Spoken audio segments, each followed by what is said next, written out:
Christine Breton. Je suis conservateur honoraire du patrimoine, c'est-à-dire que je suis à la retraite depuis 2010. Ça rebondit.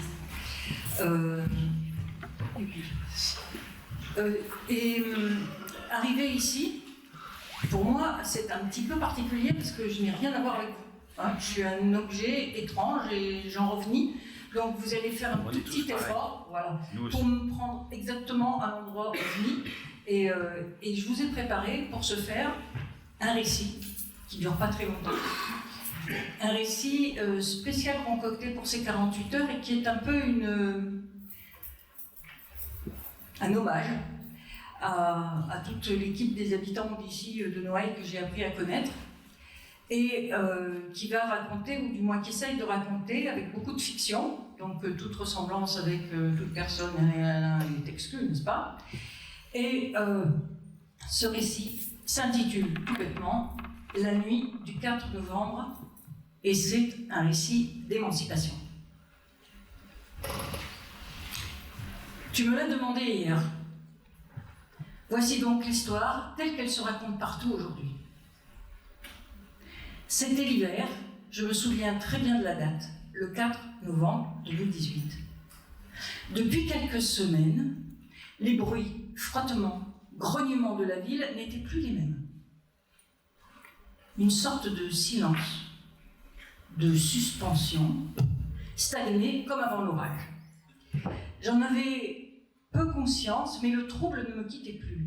Nous savons maintenant que dans le silence de tous les vivants non humains de Marseille, un complot se tramait. Ils se réunissaient, se liguaient, s'activaient dans la nuit, et au matin, une maison de la pente de Noailles s'est écroulée sur elle-même. Disons plutôt qu'une ruine volontairement fabriquée par nous les humains avait décidé d'en finir elle-même. Elle gisait en tas. Plantes pionnières poussant dans les angles, poutres retrouvant leur force et leur mémoire d'arbre, plâtres depuis longtemps revenant à la pierre, tuiles se souvenant de la carrière d'argile de Saint-André et tous ses ouvriers, rats, punaises, chats grignotaient les dernières liaisons. Tout le peuple de la ruine avait décidé d'arrêter le mensonge de façade. Il ne voulait plus faire semblant d'être une maison, il voulait crier sa honte et nous alerter du danger bien plus grand qui courait sur toutes les pentes de la ville abandonnée à l'incurie des humains. C'était un peu comme un suicide collectif, comme une mort des éléphants. Et voilà comment, un matin, le lendemain matin de cette nuit, après cet écroulement, de la ruine de l'un s'est entraîné l'écroulement de l'autre, et voilà comment 8 femmes et hommes ont accompagné de leur vie ce martyr programmé. Leur sacrifice n'est pas vain, il entre dans notre histoire, nous donnant la force face à la machine infernale créée par quelques-uns, dénoncés et bien connus. Nous avons surnommé Escatone, celui qui, sous prétexte d'aménagement urbain, ne fait que poursuivre un rêve mortifère de la ville se détruisant elle-même, et ce, depuis la grande révolution de 1848, dans ce qui a longtemps été le grand vide à l'intérieur des remparts. Je passe à l'acte 2, c'est-à-dire que de ceux dans la pente, je passe à nous dans le Talbeg. En bas de la pente qui venait de glisser, le petit fleuve côtier sous la Canebière était en crue. Il pleuvait depuis 4 jours. Il commençait à déborder. Les humains ne voyaient toujours pas ce que se passait sous les croûtes de ciment et de goudron. Elles aussi retournaient lentement à leur généalogie fossile. La dernière barrière, face à la montée des eaux, craquait lentement. Partout, les non-humains, qui font la ville, se révoltaient. Il faut que tu comprennes bien ce geste définitif. Ils avaient compris, avant nous, ce que notre raison ne peut concevoir. Leur énergie réflexe les avait arrachés à la peur, un peu sourde, enfin, cette peur, un peu sourde, que leur instinct avait capté. L'odeur du danger, le déséquilibre du vivant qui s'installait, le temps qui s'emballait. Voilà comment les murs ont compris avant nous. On n'est pas très malin quand même, hein. Sache-le bien, j'ouvre le guillemet. Marseille n'est pas une ville, mais un port, littéralement. Je ferme. C'est un philosophe allemand qui a trouvé cette formule en 1926. Il s'appelait Walter Benjamin, et lui, cet humain étranger, a compris avant nous, et il a eu peur. Nous qui sommes de l'autre côté du fleuve, Canebière, en crue, au niveau zéro de la mer et des routes vers Rome et Ouetz, nous, gens du marécage, qui habitons les tours du nom de l'architecte qui s'appelait Monsieur Jacques-Henri Labourdette, ce marécage qui existait avec son gué, pour rejoindre la pente de Noailles, nous avons passé ce gué, fait d'arbres et d'amphores en terre cuite qui ont formé le socle antique. Nous avons eu refaire circuler les fluides d'eau, retrouver le Talweg, l'éponge première, le lieu sacré où se mêlent eau douce et eau salée. Nous avons réouvert les étiers, les canaux et notre expérience là. Nous avons pu rejoindre les humains de la pente, reconstituant ensemble notre géographie sédimentée. Morale de l'histoire, nous avons peut-être refait un petit peu la ville. À toi. Bravo.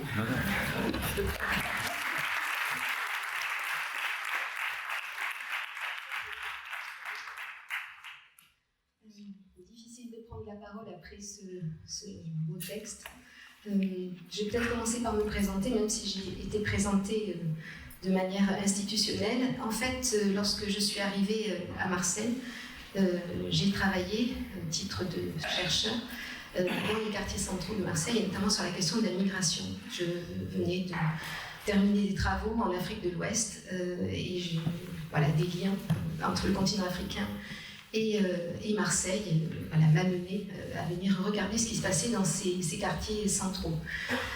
Quand on invite un urbaniste à une table ronde, quelle qu'elle soit, on vient souvent lui demander de parler de politique publique. Et j'ai effectivement, par ailleurs, travaillé dans le cadre d'un programme POPSU sur les politiques publiques à l'œuvre dans le centre de Marseille. Le sujet était les fragilités urbaines.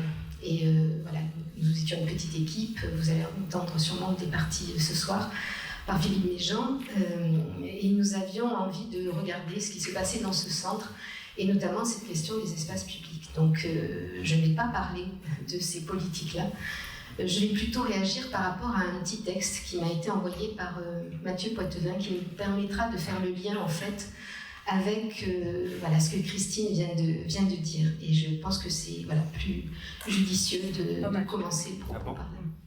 Alors, dans ce texte, en fait, j'ai retenu quatre thèmes. Je les énonce de la manière dont ils sont formulés dans ce texte. Reconsidérer l'espace public, mais pourquoi faire? Écouter la ville. Trop de techniciens pour penser la ville et pas assez d'architectes. Et le dernier, accepter que tout ne soit pas installé. Voilà, j'ai plutôt eu envie de réagir par rapport à ça. Ben non, parce qu'on n'est peut-être pas d'accord sur le fond. Il y a plusieurs manières aussi de travailler ces quatre énoncés. Alors, peut-être que je ne vais pas les poser dans l'ordre, parce que je vais réagir par rapport à écouter la ville. Ça permettra de faire le lien avec ce que Christine vient de dire. Sur les murs.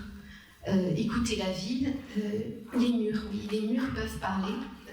Je ne vais pas revenir sur ce qui vient d'être prononcé.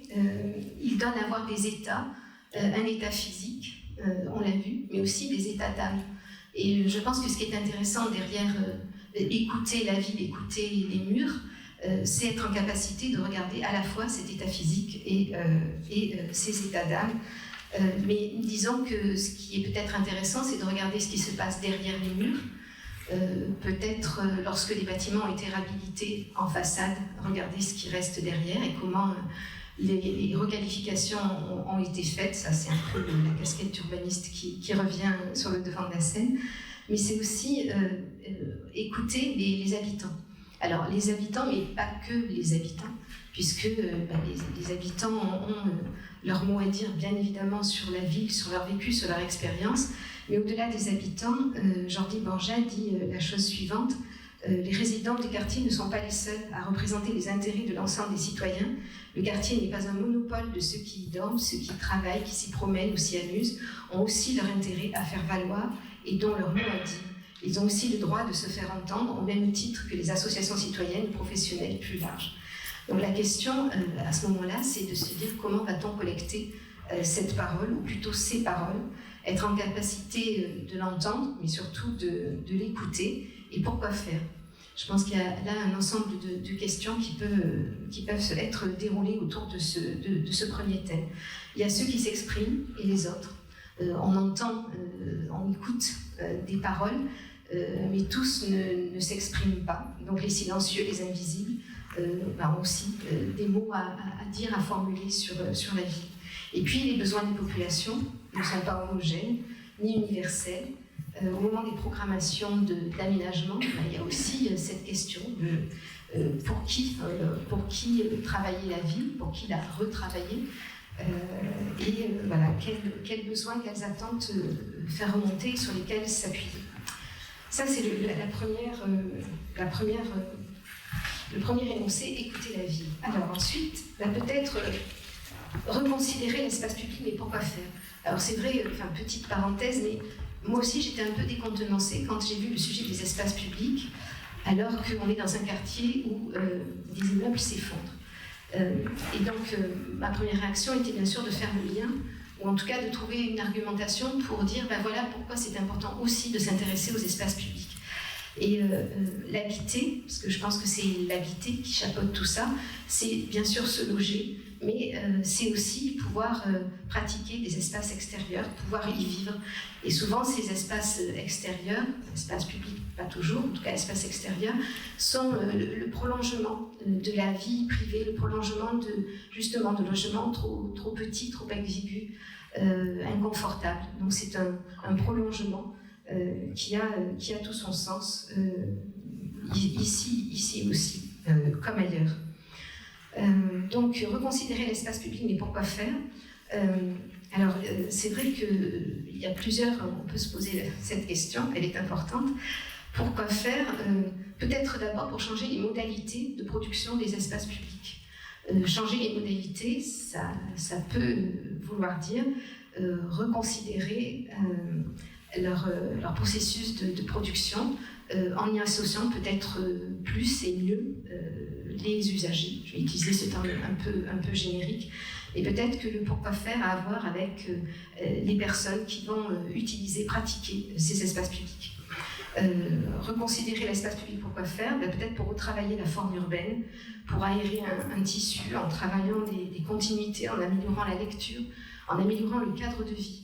Le cadre de vie, c'est un terme qui revient très fortement dans les différents documents de politique publique de la ville de Marseille. Quand on regarde sur 30 ans les documents, ce qui a à voir avec les espaces publics, c'est cette notion de cadre de vie.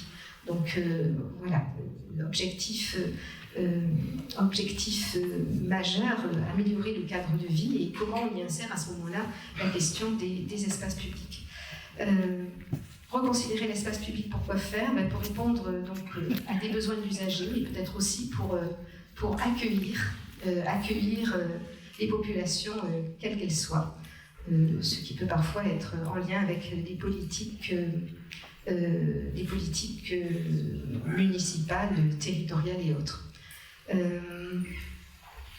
Je regarde si j'ai oublié quelque chose, sûrement oublié, parce qu'on peut retravailler cette question de manière plus diverse. Alors, trop de techniciens pour penser la ville et pas assez d'architectes. C'est une question qui permet d'aborder les acteurs. Alors, les acteurs, là il semble y avoir une opposition entre techniciens et architectes, et ça mérite peut-être de s'interroger sur qui sont ces techniciens, de qui s'agit-il, quels sont leurs rôles. Moi, je me suis posé la question de l'utilité de ne pas être architecte. Il me semble quand même que par rapport à cette opposition technicien-architecte, il manque deux acteurs qui ont à voir avec la production de la ville, les populations et les politiques. Les deux me semblent être tout à fait associés, en tout cas ils ne sont pas toujours associés de la même manière, en tout cas ils ont à voir avec cette fabrique urbaine qui s'intéresse notamment à la question des espaces publics. Et ce que je trouve intéressant, c'est le fait que les modalités de production de la ville ont quand même évolué ces dernières années, qu'il y a un nombre d'acteurs plus important. Tous n'ont pas la même place, je viens de le dire. Mais ce qui est intéressant, c'est le fait que cette ouverture au niveau des acteurs permet de travailler à la négociation, aux ajustements. Et ça peut enclencher un aller-retour, une manière de débattre avant de formaliser. Accepter que tout ne soit pas installé, et c'est le dernier point.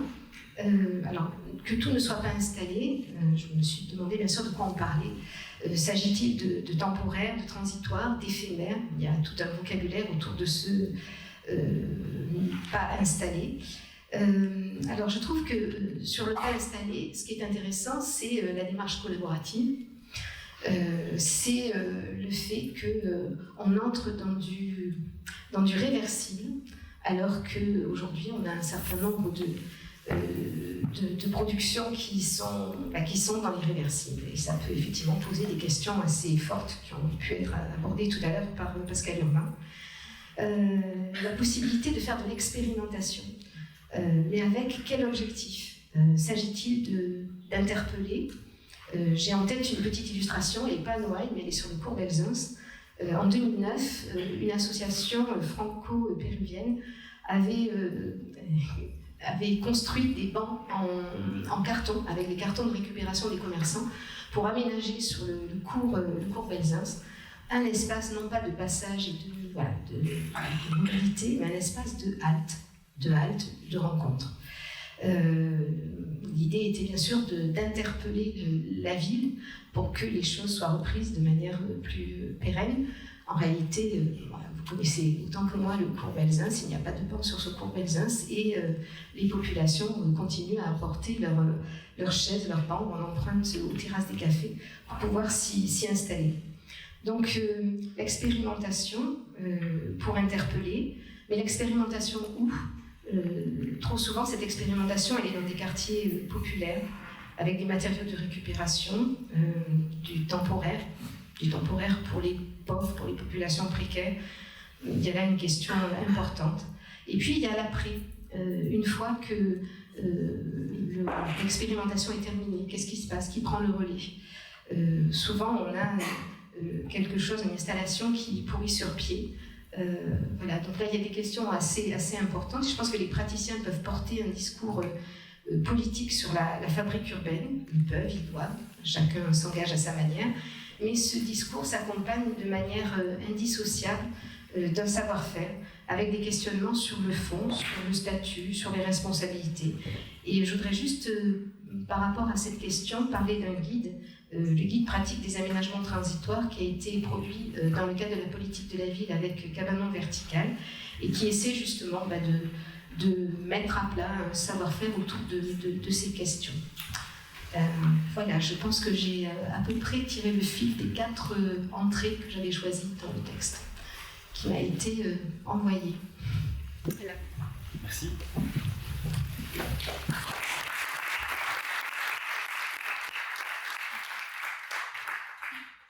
Madame la directrice, vous constaterez que quand on fait des événements, des conférences, en parlant de thèmes qui intéressent les gens viennent. Donc ça veut dire que finalement l'architecture est un art vivant, et c'est un art. Donc qu'est-ce que je fais là? Je ne sais pas très bien ce que je fais là. En fait, je suis là parce que quand les immeubles sont tombés il y a maintenant un petit peu plus d'1 an, il me semblait, contrairement à ce que pense Pascal, que c'était la place de l'école d'être force de proposition sur la façon dont on pouvait avoir en tout cas un avis sur le centre historique de Marseille qui était en déshérence. Voilà, donc j'ai fait ça comme ça et je l'ai fait un peu dans l'école, un petit peu en dehors de l'école pour concerner des gens qui n'étaient pas dans l'école du tout et concerner les gens qui sont ceux qui fabriquent la ville aujourd'hui.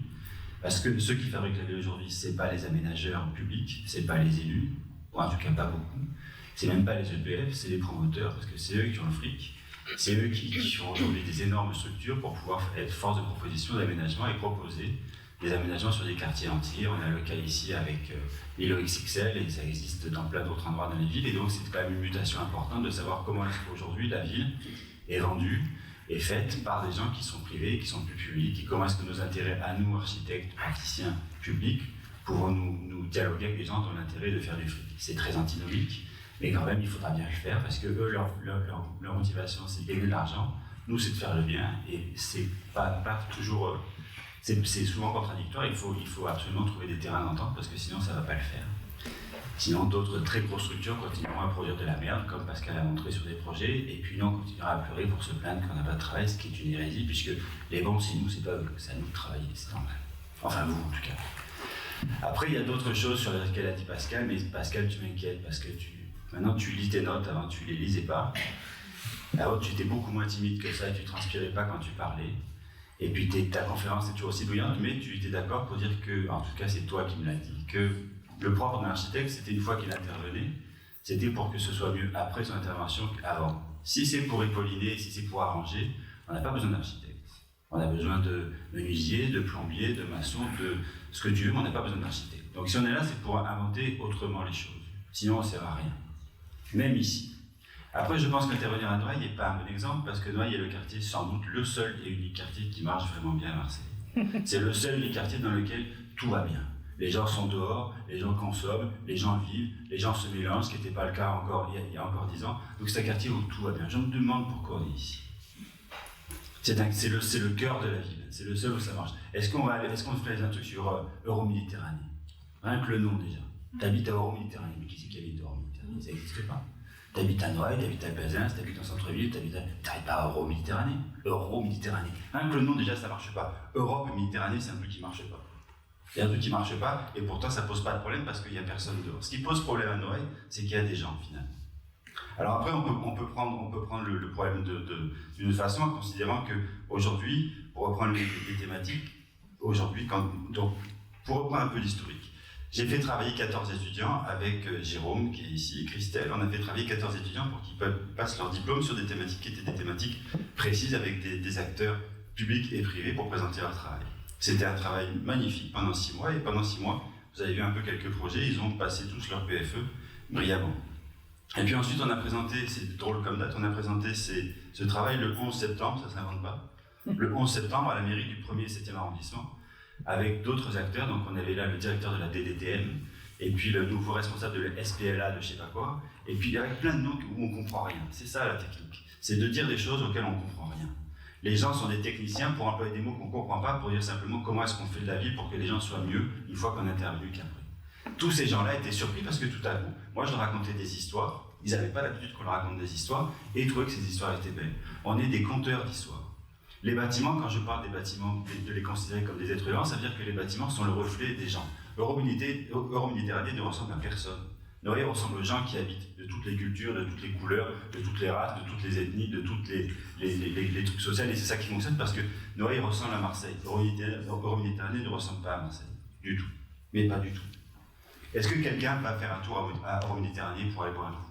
Ça vous arrive?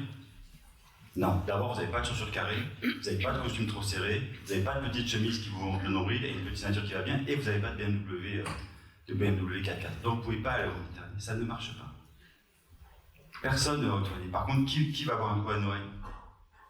Non plus, qu'est-ce que vous faites là? Excusez-moi, le mot race n'existe pas. Si tu veux. C'est une façon de parler. C'est toi qui as besoin de faire attention? Non, mais je vous dis. D'accord. On en parlera après. Et de toutes les ethnies, j'ai dit. Ça va pas non plus, ça ethnie? Non, je dis juste le mot race. Ok. Et la race humaine, c'est tout. Ah putain. Ok. Non, il y a l'espèce humaine. Espèce. Et donc, où est-ce que j'en étais? J'ai perdu le fil de ce que je racontais.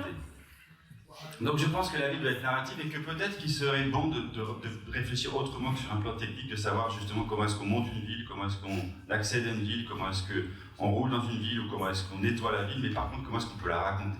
Je pense que la ville aurait aujourd'hui grand besoin d'être inspirée de récits magnifiques, romanesques ou dramatiques, façon Shakespeare. Je pense que la ville doit être shakespearienne. Je pense que ça changerait la façon de voir. Je pense que la ville devrait ressembler à un dialogue de Beckett. Ça serait aussi une façon de la voir autrement. Je pense que la ville pourrait aussi ressembler, il y en a plein des auteurs, il y en a tellement qu'on pourrait s'en inspirer pour savoir déjà qui ils sont, comment ils pensent, et comment est-ce que cette façon de raconter la ville raconte des histoires qui font que tout à coup, il peut se passer des choses.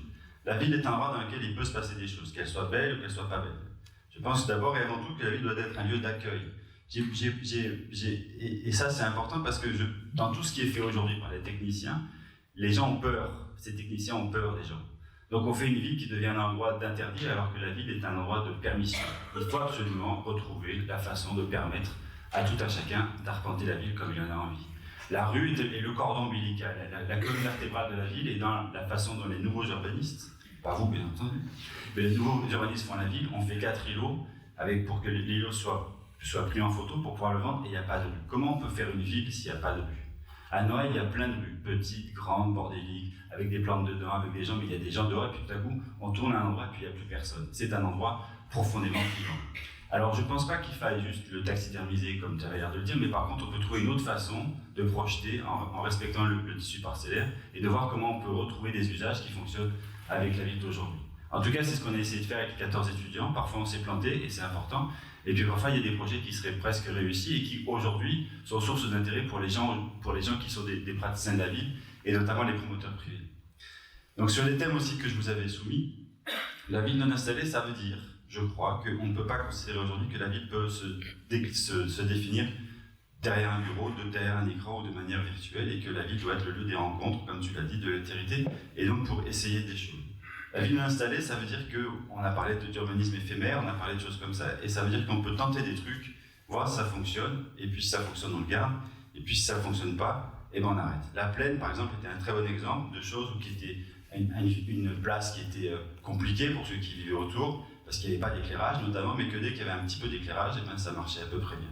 Avant que les travaux magnifiques derrière ces murs soient réalisés, quand il y a un petit stade de foot qui fonctionnait, qui était un stade de foot provisoire, tout à coup les gens se sont mis à jouer au foot, et puis ça marchait bien. Et puis il y avait un bosquet fermé avec des grillages et des plantes qui faisaient qu'on ne voyait pas d'une rive à l'autre, mais quand on a commencé à voir qu'on pouvait voir d'une rive à l'autre, et ben ça marchait. Donc c'est des constatations qui sont assez simples, qui n'ont pas besoin de planification, et qui sont assez simples. Aujourd'hui, ça va être très compliqué quand même de faire vivre la Plaine. Ça va être très compliqué parce que si on monte du côté d'un côté, on ne pourra pas la traverser, donc il faudra faire demi-tour et redescendre. Les terrasses du Petit Nice seront contentes parce qu'ils seront des grandes terrasses, et puis après il y a un principe de circulation sur les 2 tiers qui va être aberrant. On est sur une double circulation, puis après une simple circulation, puis après plus rien. Enfin, c'est un endroit qui n'existe pas. Et donc je pense que ce qui est très important, au-delà des considérations esthétiques ou pratiques de la ville, c'est les particularités de l'histoire et du temps qu'on a pris pour la faire. Ce qui est beau dans Noël, c'est pas tant le 3 fenêtres Marseille, donc en plus il y en a très très peu de 3 fenêtres Marseille à Noël, c'est le temps que cette ville a fait pour se sédimenter et se fabriquer sur elle-même. Il y a une notion que je trouve importante, c'est que je trouve que les architectes devraient un peu plus se considérer comme des paysans des villes. En tout cas, de considérer la ville comme un jardin et pas comme un ensemble de bâtiments. C'est-à-dire que même à Noël, même partout, les bâtiments sont des bâtiments qui sortent de terre et qui sont là pour exprimer la façon dont on les fait vivre. Un jardin, il viendrait à aucun jardinier du monde ou un paysagiste, qui sont souvent moins cons que nous, enfin pas tous, mais quelques-uns, mais ça ne viendrait jamais à l'idée d'un jardinier de dire qu'il va planter son jardin une fois pour toutes et qu'il est comme ça à vitam aeternam. Non, il va voir ce qui pousse pas, en fonction de l'orientation, en fonction du vent, en fonction de l'eau.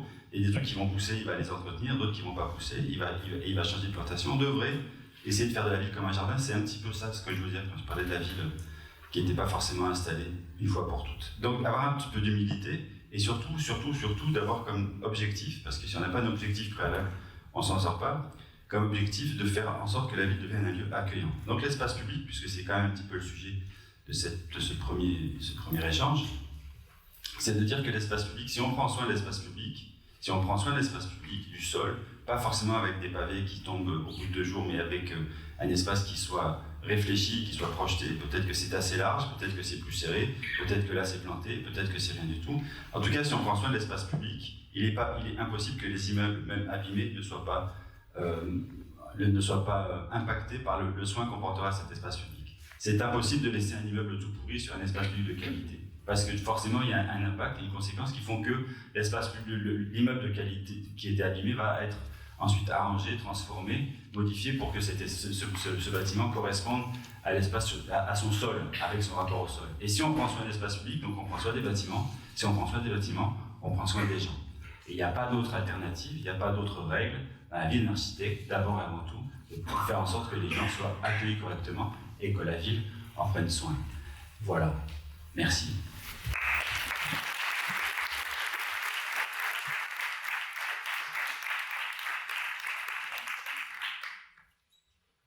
Maintenant, c'est un échange, donc si vous voulez qu'on parle de race ou d'autres choses, on peut répondre à vos questions. Il n'y a pas de questions. Pascal, la deuxième table ronde alors peut-être. Il y a un micro ici qui peut circuler si vous voulez. Il y a un micro. Rémi. Il faut le faire circuler.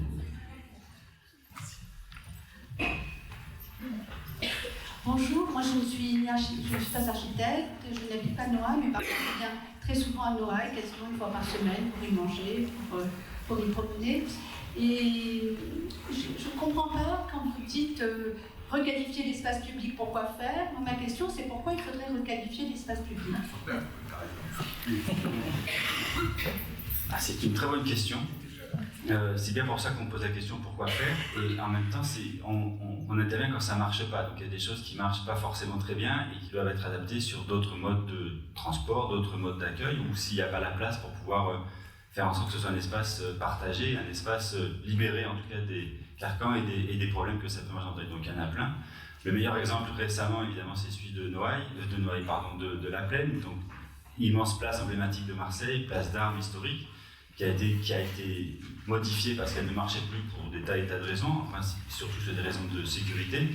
Et puis, sur un espace gratuit, c'est important parce que l'espace public est le seul espace qui demeure encore un espace gratuit, encore que l'espace gratuit, ça veut dire que tout le monde peut y aller, mais si on agrandit les terrasses pour pouvoir s'installer, donc la terrasse c'est une façon de privatiser l'espace public, donc c'est aussi des questions qu'on peut se poser.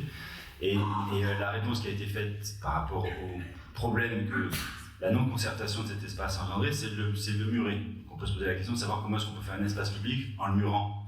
Donc ça pose ce genre de questions. Et après, on est toujours là, la ville est un organisme vivant, donc il faut qu'elle soit modifiée et transformée. Et donc parfois l'espace est abîmé, il faut l'arranger.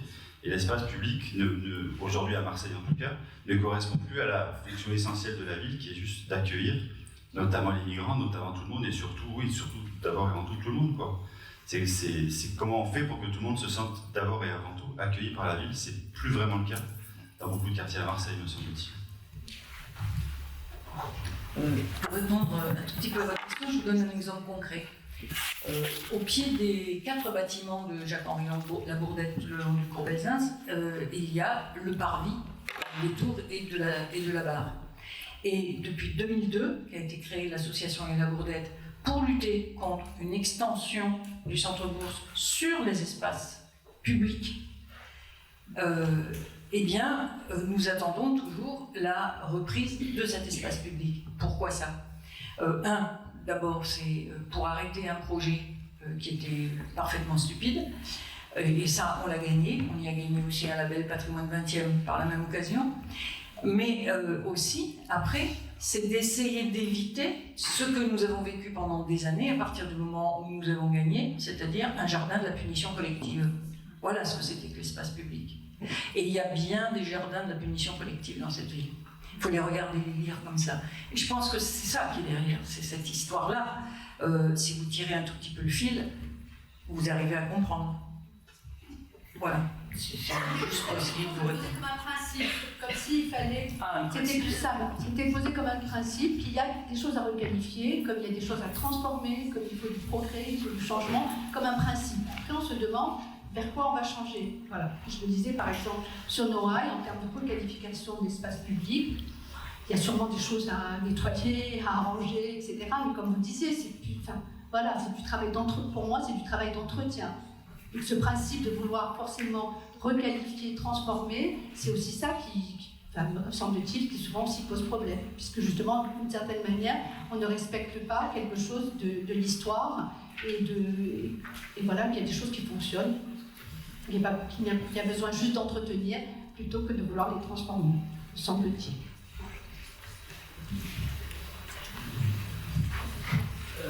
Je veux juste rebondir sur ce que vous venez de dire, parce que déjà, requalifier, je ne comprends pas ce que ça veut dire. Bon, là, j'ai bien compris que c'était un vocable de la novlangue, mais qu'est-ce que ça veut dire requalifier? Déjà, cette question-là, vous parlez de Méditerranée, ça parle à personne, mais moi, requalifier, je ne comprends pas ce que ça veut dire.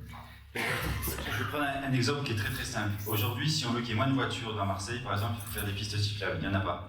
Voilà. Donc, par exemple, requalifier ces espaces publics, c'est-à-dire comment on fait pour introduire une piste cyclable dans une ville où il n'y en a pas, par exemple. C'est un exemple très simple. Pascal. Oui, sur l'espace public, il y a quand même deux cas de figure assez différents.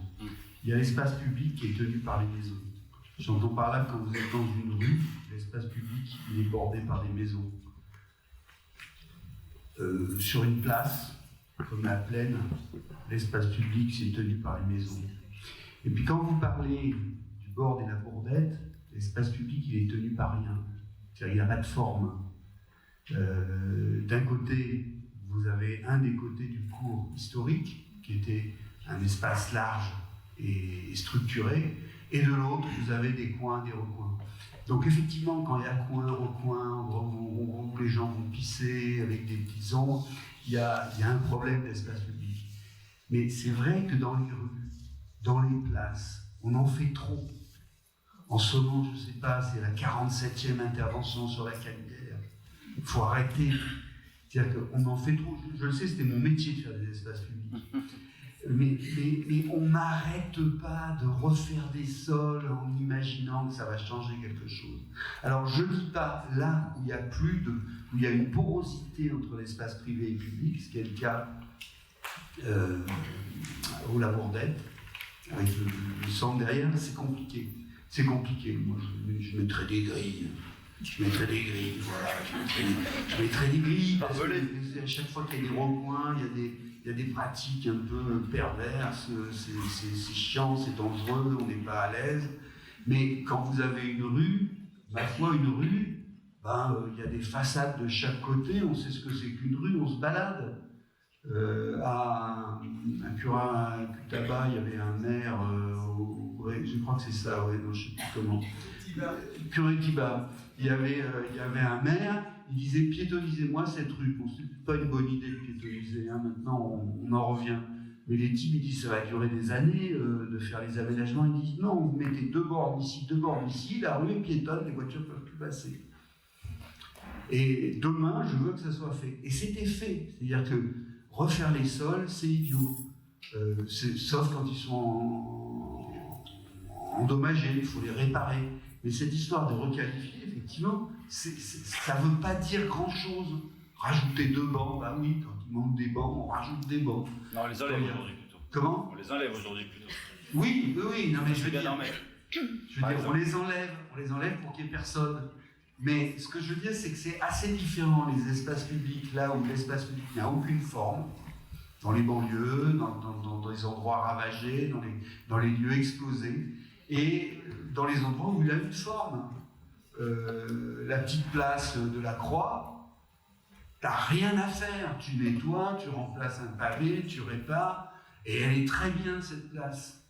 Voilà. Donc je veux dire qu'effectivement, cette histoire de requalification d'espace public, moi aussi, je m'en méfie, sauf quand les espaces sont très compliqués et peu bordés par les maisons, peu caractérisés par la ville. Et voilà, et puis quand il y a des voitures partout, c'est-à-dire que si, il y a des moments où on requalifie. Vous prenez une voie, tenez, en plein milieu de Belzins, il y a un trou dans lequel il y a des voitures. Ben, vous virez les voitures, vous verrez une place. Voilà. Il n'y a même pas à refaire les sols. Vous enlevez les voitures, il y a une place. Ça coûte rien. Si ça coûte 800 voix aux élections municipales. Enfin bon. Ouais, ça c'est beaucoup. Ça attire. Derrière.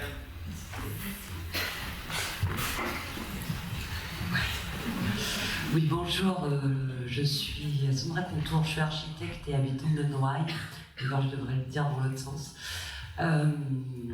Je voudrais quand même peut-être appuyer sur un sujet qui fait mal pour une école d'architecture, mais pour moi l'espace public c'est un espace politique et nos métiers de toute façon relèvent du politique, donc il ne faut pas avoir peur de cette question et notamment s'il y a bien des espaces qui sont le moins concertés, où on prend le moins en compte la population aujourd'hui dans notre ville, c'est bien les espaces publics, alors que ça devrait être au contraire ces espaces qui permettent le débat et l'échange avec la puissance publique. On a eu une opération sur la Canebière qui est un déni de démocratie totale en matière de concertation, puisque les appels d'offres étaient déjà lancés alors que la concertation n'avait pas lieu. On a aujourd'hui une belle maison du projet sur la place Charles de Gaulle qui est fermée pour cause de travaux. C'est une aberration son nom, et je pense que ces questions-là, bien sûr, elles sont extrêmement importantes.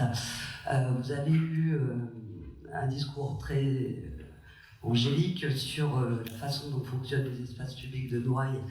Je ne partage pas complètement cet avis. Il y a beaucoup de problématiques. On a un espace extrêmement restreint. Je crois que ça représente à peu près 20% de la surface totale du quartier de Noailles, avec des conflits d'usage qui sont réguliers. C'est pas toujours simple d'habiter dans ce quartier, loin de là. Il y a des questions aussi de partage de l'espace, et notamment de la place de la femme aussi dans ces territoires. Donc on est loin d'un cadre angélique. On a une façon de traiter cette question-là au niveau de la ville, enfin au niveau de la métropole aujourd'hui, qui est complètement liée. Il n'y a pas d'habitants. On fait des projets complètement aseptisés où la singularité des quartiers n'apparaît pas. On veut harmoniser, effacer, standardiser. Je crois qu'on a un gros problème de façon de penser les projets, et je pense que c'est la question centrale, au-delà de l'histoire bien sûr, que ces quartiers peuvent faire émerger. Merci pour votre intervention. Simplement dire que, alors, effectivement, la question de la participation-concertation à Marseille, c'est pas quelque chose qui atteint des niveaux de structuration et de prise en compte extraordinaires. Marseille fait partie des villes qui n'ont pas de culture sur ces questions-là, pour le dire autrement. Quand on regarde comment fonctionnent d'autres grandes villes en France, il y a une culture de la participation, de la concertation, avec des défauts bien sûr, mais il y en a une. Ici, elle est en train de se structurer, elle est plutôt dans les luttes urbaines. C'est une façon aussi d'intervenir et de dire qu'on n'est pas d'accord avec quelque chose. Mais c'est en train de germer. Il y a quelque chose qui est en train de se passer. Ce qui s'est passé à la Plaine, moi je trouve que c'est un niveau de ce qui est en train de germer. Il y a des politiques publiques qui existent, on en a peu parlé, et parmi ces politiques publiques, il y a une politique qui s'appelle la politique de la ville et qui concerne plutôt les quartiers d'habitat social ou des quartiers à Marseille en centre-ville, mais qui en fait ont les mêmes caractéristiques que des quartiers d'habitat social, mais plutôt avec du logement social de fait. Et dans ce cadre-là, il y a quand même des interventions, des opérations qui sont faites avec les habitants. Alors quand on dit avec les habitants, il y a effectivement des limites assez immédiates, hein, c'est toujours quelques habitants. Je l'ai dit tout à l'heure, il y a des silencieux, des invisibles qui ne sont pas là pour exprimer leurs besoins, leurs attendus, mais il y a quand même des aménagements de places qui ont pu être pensés. Alors j'ai en tête ce qui s'est passé autour de l'îlot Welton avec la Compagnie des Rêves Urbains. C'est donc le GIP Rénovation Urbaine qui en était à l'origine des politiques de la ville. Donc c'était une manière de repenser un espace public, déjà premièrement en refaisant venir des habitants du quartier dans cet espace, parce qu'effectivement il était approprié, il était fermé, donc c'était la première démarche, et puis de faire exprimer ce dont on avait envie dans un quartier comme à Noailles, où les espaces publics sont rares. Et en fait, ce qui a été posé là, c'est ce qu'on appelle, de manière un peu plus institutionnelle, de la maîtrise d'usage, mais c'est un cahier de préconisation qui a été fait et qui a été de manière institutionnelle porté auprès de la maîtrise d'ouvrage, de la maîtrise d'œuvre. Donc il y a bien sûr des imperfections, c'est pas tous les habitants, tous les usagers qui ont participé à ça, mais il y a quand même des formes, dans des contextes de politique publique singulière, il y a des formes d'appréhension d'une autre conception des espaces publics. Mais bien évidemment, il faudrait que ces conceptions-là puissent avoir droit de citer sur l'ensemble du territoire et pas uniquement dans des périmètres qui bénéficient de ces politiques. Pourquoi c'est mauvais la rareté des espaces publics? Les espaces publics sont rares à Venise, les espaces publics sont rares à Séville, les espaces publics sont rares à Rome, et je vais vous dire où les espaces publics sont abondants. Ils sont abondants dans toutes les cités et dans tous les tissus pavillonnaires français. C'est-à-dire qu'il y a une question simple, c'est moins vous avez d'espaces publics à quantité de personnes égales, plus vous avez de monde dans les rues. Donc la rareté des espaces publics, dans un endroit où il y a des rues, où il y a des petites places, ça n'est pas un problème. On a l'impression, en parlant de rareté des espaces publics, qu'on est dans les années 60 où il faut des immeubles et puis de la verdure, de la verdure, de la verdure, de la verdure, du vide, du vide, du vide. Et bien quand il y a trop de vide, il n'y a plus de ville. La ville est pleine. Et les rues de Venise, c'est admirable. Et les rues de Paris, où il n'y a pas tant de jardins, ça encore c'est un peu distendu, mais c'est très dense, c'est admirable. Et les rues de Marseille, c'est admirable. Moi, je pense que la chance de Noailles, c'est d'avoir peu d'espace public. C'est-à-dire qu'il y a du monde. Et là où il y a du monde, il se passe des choses. Cette histoire de j'en veux plus. Non, mais j'aime l'espace public, donc j'en veux plus. Mais on a essayé. Vous y croyez pas, mais on a essayé.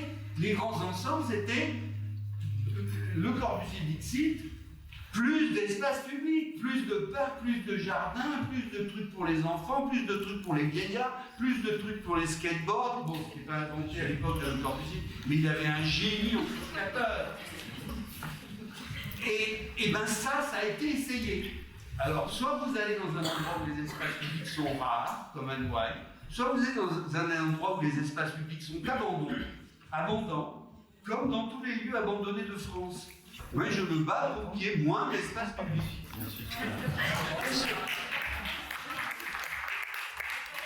Attends. Je voulais réagir par rapport à ça. Dans les grands ensembles, ce qui est espace public aujourd'hui, c'est pas quelque chose qui a été pensé, conçu par rapport aux habitants, à leurs besoins, etc. C'est la résultante des traces, des chemins de grue. Donc c'est quelque chose qui n'a pas de fonction particulière, c'est le vide. Donc comparer ça avec ce qui se passe en ville me semble quand même difficile, d'autant qu'en ville, quand on dit espace public, alors il y a plusieurs espaces publics. Dans les espaces publics, il y a les rues, il y a les places, il y a les cours, les boulevards, etc. Quand on vit dans 20 mètres carrés à 6 ou 8 personnes, l'espace public, c'est l'espace de respiration. C'est l'espace dans lequel on peut peut-être bien trouver un peu j'allais dire un peu de calme par rapport à une pression familiale ou par rapport à des conditions de vie difficiles. Donc on ne peut pas comparer les espaces publics de Venise avec les espaces publics de Belzunce ou de Noailles. On n'est pas du tout dans les mêmes contextes socio-économiques et ça a une incidence totale sur les pratiques et sur la manière d'appréhender ces espaces, me semble-t-il. Bien sûr. Juste un tout petit instant, si vous voulez bien, parce que nous sommes là, justement. Je vais vous parler d'une place qui s'appelle la place Homer, non pas AUXMRES, mais Homer, tu l'as écrit. Et cette place Homer, elle est juste là, sur la rue de Bagne. Et cette place, qui est un espace public, à Noailles, est aujourd'hui une chose que même pas vous voyez qu'il y a un espace. Si je puis me permettre. Même pas on voit qu'il y a de l'espace. Même pas on a envie d'y être, tellement au milieu vous avez un énorme machin technique qui prend tout le lit. Et pourtant, cette place avait un platane. Cette place avait un lavoir. Cette place avait une fontaine au pied de la colonne où il y a Homer, justement. Et ça, ce sont les habitants de Noailles qui travaillent en ce moment à faire ressortir ces images, ce récit-là, de cette place-là. J'allais dire petite place, non, c'est énorme.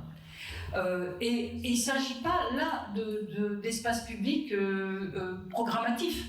Il s'agit de faire réémerger une forme qui fait sens en ce moment pour qualifier, donner du plaisir, et on revient enfin à ce mot qui était compris dans notre conversation à trois, ce mot de plaisir. Je crois qu'il faut vraiment qu'on le ramène au milieu, celui-ci.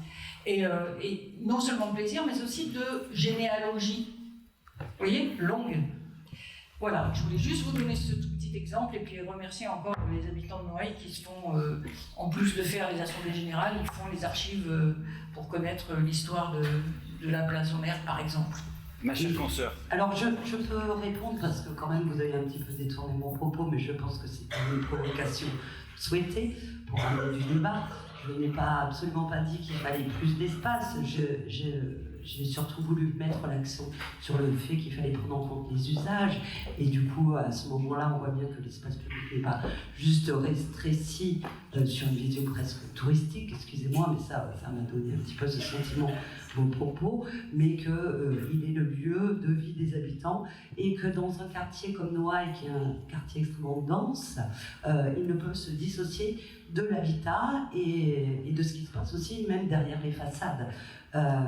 Donc c'est comprendre les usages, comprendre les fonctionnements, donc le travailler avec les habitants, pour moi c'est ça qu'il faut prendre en compte, sinon on est sur une carte postale, c'est pas ça l'idée je pense. En quoi est-ce que la rue n'est pas un espace public, Pascal? En quoi est-ce qu'une petite placette à Venise n'est pas un espace public?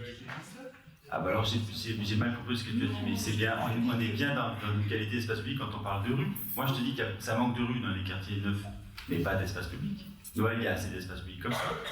C'est clair. Je crains parce que plus d'espace public, on a cassé des îlots. Attends, il veut parler. Devant la vieille Charité, on a cassé des îlots pour faire une place. On a élargi des rues pour faire plus d'espace public. C'est-à-dire que je ne vous parle pas à vous, si je peux me permettre, je m'adresse à toi. Mais je sais que quand on dit plus d'espace public, il y a les bulldozers qui sont derrière. Voilà, je me méfie de ça. Ok. Allez-y, jeune homme. Oui, voilà, moi justement, je voulais savoir ce dont on parle quand on parle d'espace public. Est-ce que c'est vraiment le vide, les interstices qui, dans le tissu historique, créent une vie urbaine finalement, et qui, à mon avis, dans la volonté corbusienne de... Où tu vas? Où tu vas, Chantal? De tout le système des grands ensembles et de ce qu'on a voulu faire d'une nouvelle ville finalement. Ce que le Corbusier imaginait comme l'espace public, c'est pas finalement les espaces de vide qui sont entre tous les grands ensembles, c'est justement tout ce qui se passait à l'intérieur des immeubles, ce qu'il appelait justement la rue, qui était finalement un couloir un peu grand, et le marché je pense, mais justement ce n'est pas les espaces qui sont entre les immeubles et qu'on appelle ici espace public, qui pour lui étaient des espaces de nature et presque de campagne, je pense. Tu veux répondre, Pascal? Oui, je pense qu'il y a... Prends un micro, attends. Voilà. Il y a effectivement deux camps. Il y a un camp, on va dire singapourien. Tout se passe dans les immeubles. Et il y a un camp qui est de dire l'espace public, de droit public, où tout le monde peut rentrer, où la seule personne qui peut t'interdire d'y être, c'est les forces publiques. Quand tu troubles l'ordre public, c'est pas la même chose qu'un parking de supermarché. C'est-à-dire qu'effectivement, il y a des tas de lieux qui sont fréquentés par le public. Il y a la rue, il y a la rue intérieure du Corbusier, il y a les hypermarchés, il y a les grandes tours, il y a des choses comme ça. J'appelle pas ça des espaces publics, j'appelle ça des espaces qui accueillent le public. Je préfère qu'il y ait un espace de droit public où j'ai des droits publics.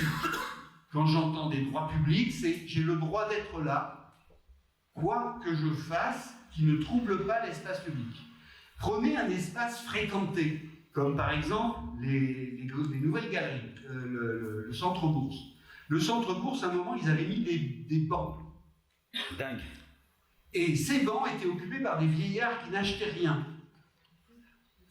Ils ont viré les bancs. Ben, ils avaient le droit.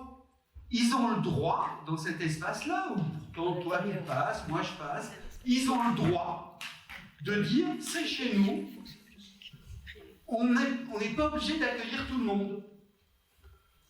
Et ben, dans la rue, si tu troubles pas l'espace public, si tu te balades pas avec une plume au cul et tout le reste à l'avenant, si tu veux, tu es là de plein droit. Tu restes dans un coin de rue, il n'y a personne de légal et de sensé qui peut te dire « Monsieur, circulez ». Si, il y a une voiture qui empêche de passer quelque chose, mais enfin, je veux dire, sinon, l'espace public, c'est un bien public. C'est pas parce qu'on y est que c'est public, voilà. Donc, effectivement, j'appelle espace public les lieux qui sont de droit public, qui sont sur le plancher des vaches, à ciel ouvert, Et je pense que ces lieux-là sont précieux. Et d'une certaine manière, parlons un peu des usages. Parlons d'une place. Il n'y a pas une place dans Marseille qui n'a pas changé 1000 fois de fonction. Les usages vont et viennent. Et c'est la question entre l'urgence et toute la question entre l'urgence et la longue durée. La place Anne-Navone, maintenant, c'est un hangar à touristes et un hangar à vente de café à 10 €. Mais ça a été un stade. Ça a été un stade pour les Romains. Ça a été une place civile. Ça a été une place de jeu. Ça a été une place de pratique. Et bien, c'est la même place Anne-Navone. Les bâtiments ont changé, les choses ont changé, mais la forme de la place, sa structure, son enveloppe bâtie, elle n'a pas changé, alors que les usages ont changé des dizaines, des centaines de fois. Les usages, c'est un peu de mobilier, c'est un peu d'autorisation, on change un règlement, mais la ville, elle est plus pérenne que nos petites villes. Les grandes places publiques, les places publiques les plus mémorables, comme les places d'armes de la Plaine, mais la place d'armes de comment ça s'appelle, la place d'armes de la place des Vosges, à Paris, ça a eu des dizaines de fonctions différentes. C'était pas un square avant. Et ben voilà, il faut dire que la ville, elle dure plus longtemps que toi. Et je vais te dire, pour parler de la race humaine, de l'espèce humaine, comme je le dis moi-même, elle dure plus longtemps que toi. Il y avait des gens avant toi, jeune homme, et il y aura des gens après toi. Et avant toi et après toi, il y a des pierres que tu as rien fait, Pascal. Calme-toi. Pascal, calme-toi maintenant. Honneur aux pierres qui nous ont précédés. Il est gentil, Pascal. Arrête. Après, tu es fatigué, tu le sais. Calme-toi. Merci beaucoup. S'il n'y a pas d'autres questions, on va peut-être en rester là. Parce qu'il y a d'autres intervenants quand même. Pas d'autres questions? Merci beaucoup alors.